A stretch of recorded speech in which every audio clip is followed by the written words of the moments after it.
Hola amigos y amigas internautas, qué gusto que me acompañen en esta nueva edición de Doxa Pública, un podcast concebido con el fin de reflexionar en torno al tema de las instituciones sociales mexicanas, aunque principalmente de los medios de comunicación. En esta ocasión les ofrezco una breve reflexión acerca de la radio y su relación con la cultura. Empezamos.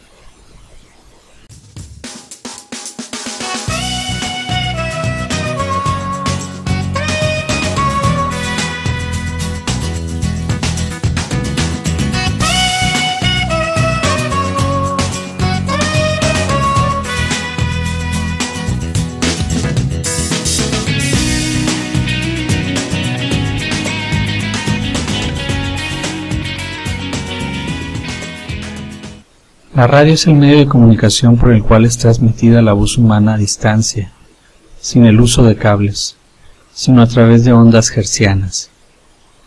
Descubrimiento científico y técnico que ha tenido inéditas repercusiones políticas, económicas y socioculturales. Aunque los orígenes de la radio a principios del siglo XX se vinculan a la telegrafía y telefonía inalámbricas requeridas con fines militares, y las primeras emisoras de radio fueron promovidas por radioaficionados, muy pronto pasó a significar una fuente de interés para los capitalistas de todas las naciones, así como para sus gobiernos. Un poco a la saga, otros actores sociales como las universidades, los grupos religiosos, escuelas, sindicatos, entre otras instituciones, entraron en la participación de este medio con aportaciones de tipo educativo o cultural. Pero debemos admitir que la función cultural de la radio puede ser no solo la que formalmente se desarrolla en la promoción de las ciencias, las artes, la historia y la filosofía, propia de las radios universitarias y educativas. También en las radios generalistas, donde se programa una diversidad amplia de contenidos, se transmite al escucha una cierta herencia social manifiesta en la música popular o regional, en el folclore, en los hábitos cotidianos de conducta y del habla, etc. Sin embargo, se suele dejar de lado en las radios comerciales y del Estado la posibilidad de elevar la educación del pueblo, haciendo que experimente y profundice los frutos de la cultura. Mientras que las radios comerciales no alcanzan un rango apropiado de culturales por su frivolidad, las del Estado ofrecen en el mejor de los casos contenidos cuidadosamente esterilizados de la posibilidad de elevar la autoconciencia ciudadana. En cambio, sirven como un vulgar instrumento de patrocinio político. Las mismas radios culturales, como son ejemplo las universitarias, se ven afectadas por esta inclinación antidemocrática de las radios comerciales y estatales, al adoptar una forma de ser similar a estas últimas, confundiendo la cultura con un mero conjunto de productos, entendiéndola como una mercancía y no como un proceso. Pues, si se viera como un proceso, se tendría en cuenta a los sujetos que lo realizan.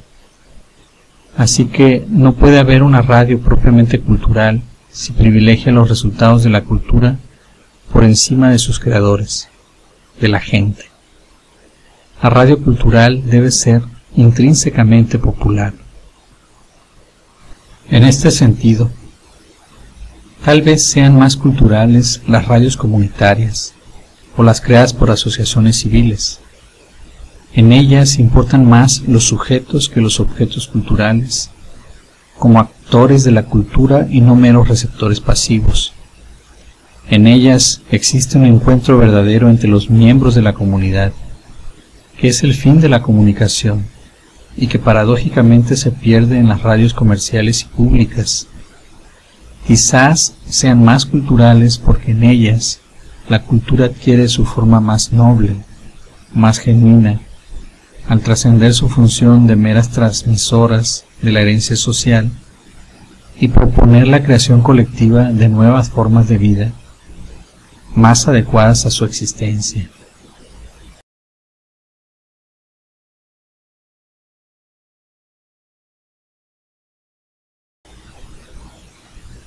La gestación de la radio en México no tuvo un destino muy diferente al de otras naciones, al estar estimulada principalmente por intereses de tipo comercial.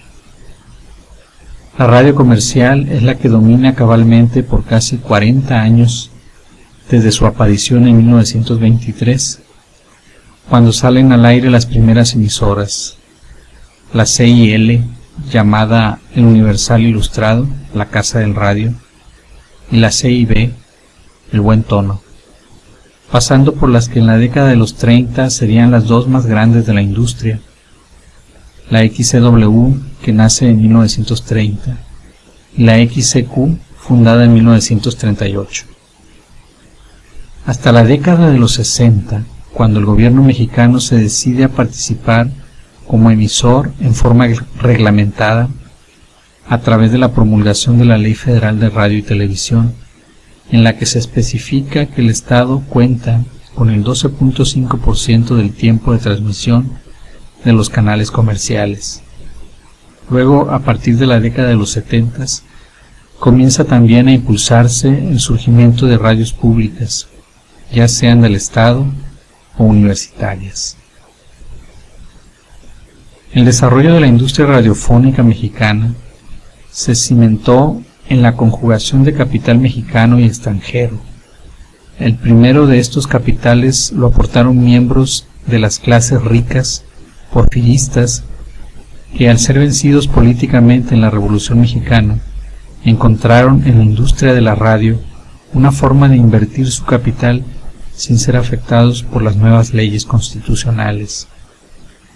Y la inversión de capital extranjero de origen estadounidense se estimuló por la necesidad de fomentar la instalación de estaciones comerciales radiofónicas en México, ante el pobre mercado que era para la comercialización de receptores de radio, producidos por los mismos dueños de la industria de la radio en Estados Unidos. La compañía NBC, National Broadcasting Company, que se constituyó como la primera en el ramo en Estados Unidos, participó en la conformación de la XCW en 1930, así como también la CBS, Columbia Broadcasting System, tuvo que ver en la aparición de la XCQ en 1938. En medio de esta preponderancia comercial de la radio mexicana, surgen en los años 30 las dos primeras radios universitarias. Radio Universidad Nacional en 1937 y Radio Universidad de San Luis Potosí en 1938. Es notable que estas emisoras sobreviviesen en medio del mar de emisoras comerciales, aportando contenidos tan distintos al de estas últimas. Radio UNAM, por ejemplo, afirma que sus contenidos comprenden lo cultural, lo educativo, lo informativo y lo crítico. La radio comercial, en cambio, que dedica alrededor de la mitad de su tiempo de transmisión a la publicidad, no destaca por emplear el resto en programas con fines educativos. Es quizás en ese aspecto crítico que dice expresar Radio UNAM, donde se pone de manifiesto lo propiamente cultural de la radio universitaria. No tanto en la transmisión de formas culturales fijas, sean ideas, música, obras literarias, hechos históricos o políticos, etc. Mediante la crítica se percibe la realidad como algo problemático, no como algo acabado, perfecto o imperfecto, sino perfectible. En ella es donde se expresa más propiamente la verdadera esencia humana, por lo que al practicar la crítica y preguntar racional sobre el qué y el porqué de las cosas, el ser humano se encuentra a sí mismo, se realiza. Este carácter problemático crítico de las radios universitarias guarda con respecto al fenómeno de las radios comunitarias ciertas similitudes en cuanto a su naturaleza cultural. Estas últimas se organizan en torno a un grupo social que las emplea como herramientas para plantearse y abordar las soluciones posibles de sus peculiares problemas de grupo. Con esto también se gana en el fortalecimiento de una identidad como grupo social. Pero el tratamiento que dan a su problemática no posee necesariamente un ingrediente filosófico o científico formal como el de una radio universitaria, sino que recurren simplemente a su experiencia y fortalecen sus convicciones en el consenso o valoración colectiva. En nuestro país son significativos los esfuerzos realizados por grupos marginados en torno a la organización de radios comunitarias, sobre todo por las trabas gubernamentales de que han sido víctimas.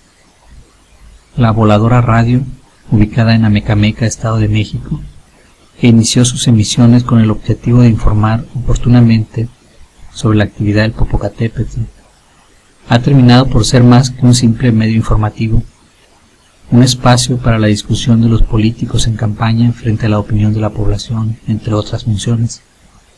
Otro ejemplo es Teocelo Radio, en Veracruz, donde de manera periódica se rinden informes por parte de las autoridades hacia la población y a su vez ésta expresa sus demandas, dudas, opiniones o sugerencias.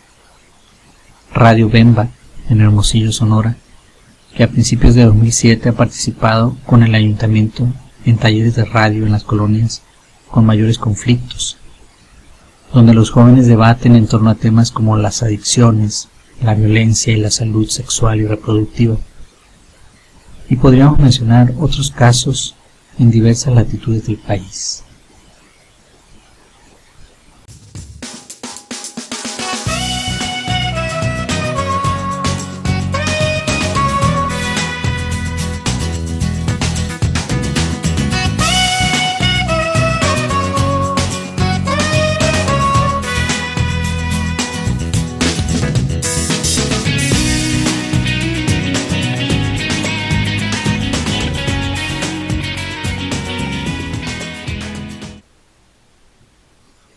Gracias por su atención a este podcast.